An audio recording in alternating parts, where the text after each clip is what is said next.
안녕하세요. 오늘은 새벽에 잠깐 나왔습니다. 새벽에 나온 이유가 오늘 이제 화요일인데 이번 오늘 새벽부터 온도가 급격히 떨어지죠. 그리고 모처럼 낮에도 여기 보령을 기점으로 따지면은 낮에 영하로 떨어져 있고요. 영하 한 4도 정도가 이번 주 토요일까지 지속이 되고요. 야간에는 8도, 9도가 또 역시 토요일까지 지속이 됩니다. 영하 8도면은 여기도 굉장히 추운 거거든요. 12월 달에 굉장히 추웠을 때 있었죠. 그때하고는 상황이 전혀 다릅니다. 왜 그러냐면 그때는 대지가 땅이요, 온도가 높은 상태에서 추워졌기 때문에 뭐 어떤 이런 시설 하우스나 또는 주변에 그 난실, 베란다 난실 빼고 나머지들은 급격히 온도가 12월 달에는 내려가지 않습니다. 그렇게 춥다 하더라도 큰 타격을 받지 않는데 1월 달에 이렇게 길게 그러면은 대략 며칠입니까? 한 5일간 추워지는 거죠.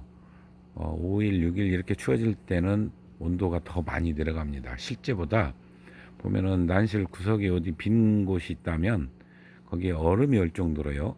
한 4도, 5도 이렇게 놔보면 그래도 얼음이 어는 곳이 있을 정도로 굉장히 위험하죠. 어, 물을 예를 들어 뭐 한 며칠 전에 줬거나 그러면은 더 신경을 쓰셔야 되고요.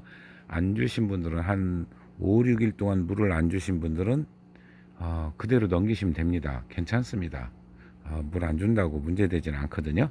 네, 그런 거를 감안하고 그래서 이제 결국은 겨울 동해를 입는 걸 보면은 1월 달에 많이 입어요. 2월 달에도 그렇습니다. 2월 달에도 땅이 얼어 있는 상태로 그대로 있잖아요. 그러면은 실제로 우리가 예보하는 온도와 우리가 난실에서 떨어지는 온도가 좀 달라요. 그래서 그거를 잘 체크하셔야 되고 특히 중부 그다음에 뭐 남부지방은 그나마 좀 덜하죠. 낮에는 영상으로 갈 겁니다. 여기가 낮에 영하 4도 정도면은 남부지방은 뭐 0도 또는 1도 뭐 2도 이런 정도까지 갈 수도 있겠죠. 그렇게 좀 차이를 보이니까요. 그 외 지역은 내륙은 전부 다 영하로 떨어진다고 보시고 동해 예방에 아주 단도리를 잘 하셔야 됩니다. 우리가 이제 냉해도 중요하지만 냉해는 살릴 수 있어요. 입이 망가지는 경우가 많은 것 뿐이니까요.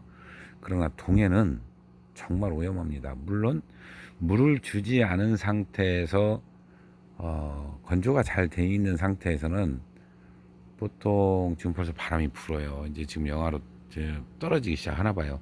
모든 전열기가 돌아가기 시작하는 거 보니까 영하로 좀 많이 떨어진 것 같습니다. 자, 그 동해 같은 경우는 한번 오면은 그거는 살리기가 어렵다고 제가 말씀을 드렸는데, 자, 말린 상태에서 영하 제가 한 3도까지 떨어뜨려 본 적이 있는데 말린 상태에서는 잘 회복을 했습니다.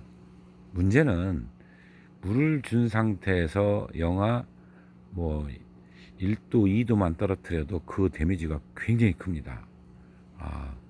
뭐 1도, 2도 만약에 영하로 1도나 2도 정도 떨어졌다 그러면은 그 따뜻하게 면 죽습니다. 그러나 그대로 찬 상태로 서서히 풀리면 살아나는 경우가 생각보다 많아요. 그리고 제가 정말 심각하게 왕창 죽인 적이 있었어요. 90년대 초였는데요.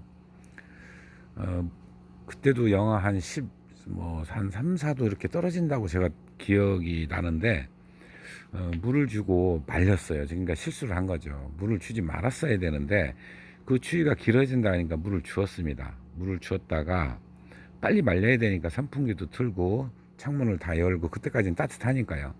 그래 놓고 다 닫는다고 창문을 싹 닫았는데 하나가 열렸었던 거예요. 아무래도 느낌 이상해서 와보니까 그 다음날 와보니까요 고드름이 달렸더라고요. 창문 하나 갖고도 그렇게 되더라고요. 하나만 열렸는데도.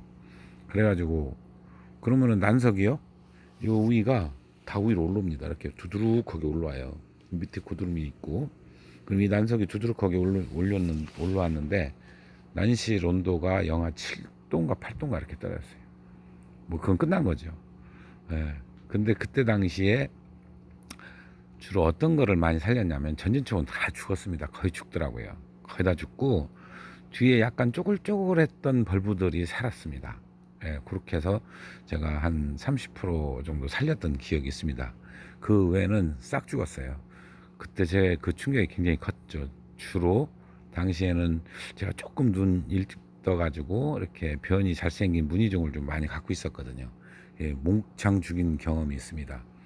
그래서 그거 몇 개 살리고 뭐 또 여배 화해품 좀 살리고 해서 간신히 이렇게 살렸던 그런 경험이 있기 때문에 이 동해는 정말 굉장히 심각해서 제가 아무래도 그 말씀을 드려야 되지 않을까.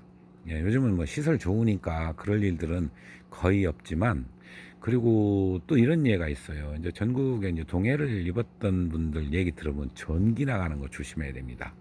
이번 그 이번 한파 특징이 뭐냐면 눈을 동반한다 그랬어요. 이게 눈을 동반할 때 정전 사고가 잘 일어납니다. 그러면 대부분 전기로 다 돼 있죠.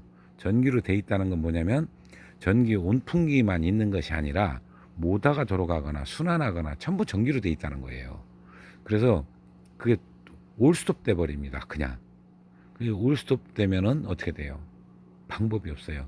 그래서 제가 여기는 뭐냐면은 그 부탄 가스 난로를 2대를 비치를 해 놓습니다. 그걸로 과연 잡아질지는 모르겠는데 아직은 해보지는 않았고, 요즘은 워낙 그 한전에서 관리가 잘 되니까 그 잘 안 나가는데, 요즘도 그 방송에 보면은 어느 지역에 특정 지역에 뭐 12시간 또는 6시간 정전 사태가 벌어진다고 얘기가 나오죠. 그거 바람 세게 불거나, 이번에 또 뭐 그 일기예보에 보면은 그 뭐라 그러죠? 그 동쪽, 그러니까 동쪽에는 저기압, 서쪽에는 고기압, 그러면 바람 분다는 뜻이거든요. 예보나 이런 거에 보니까 뭐 대략 한 10, 초속 17, 최고 초속 17m 정도 예보가 된 것 같아요. 13? 13에서 17. 저쪽 홋카이도는 뭐 33까지 나온다고 그렇게 얘기가 되는데, 동쪽으로 물러가면서 바람이 세지거든요. 다행히 살짝 비켜서 다니까 그렇게 큰 바람은 아닐 것 같은데, 그래도 우리가 그 태풍급은 아니지만 폭풍이라고 표현할 정도로 바람은 셉니다. 그러면 또 어디서 또 전기가 또 어떻게 나갈지 모르니까 그 대비도 철저히 해 주셔야 될 것 같습니다. 또 뭐가 있을까요? 아, 이제 동해는 이번 그러니까 한 4일, 그러니까 4일 보통 4만 4온 이렇게 되는데, 이렇게 5일 6일 동안 추워질 때는 반드시 누구 하나는 아이고 저 잘못됐어요라고 하시는 분이 있어요. 그래서 제가 요 말씀을 드리고 가만히 생각하니까 안 되겠어요. 저기 나와서 한번 좀 쭉 훑어보고 점검하면서 그 말씀을 드려야 될 것 같아서 이렇게 말씀드리고 마무리하겠습니다. 건강 조심하시고요. 그리고 추울 때는 항상 좀 두툼하게 혈관계, 더군다나 온 국민이 이제 2차, 3차 맞다 보니까 이번 그 코로나 그 접종이 어떻게 1차 때 이상 없는 분들이 2차 때 약간 이상 있고 3차 때 조금 심하고 이렇거든요. 그런 부분들이 우리가 아직 검증이 안 된 부분들이 있대요. 그래서 그런 건 스스로 챙겨야 될 것 같습니다. 자, 또 다음 시간에 뵙도록 하겠습니다. 감사합니다.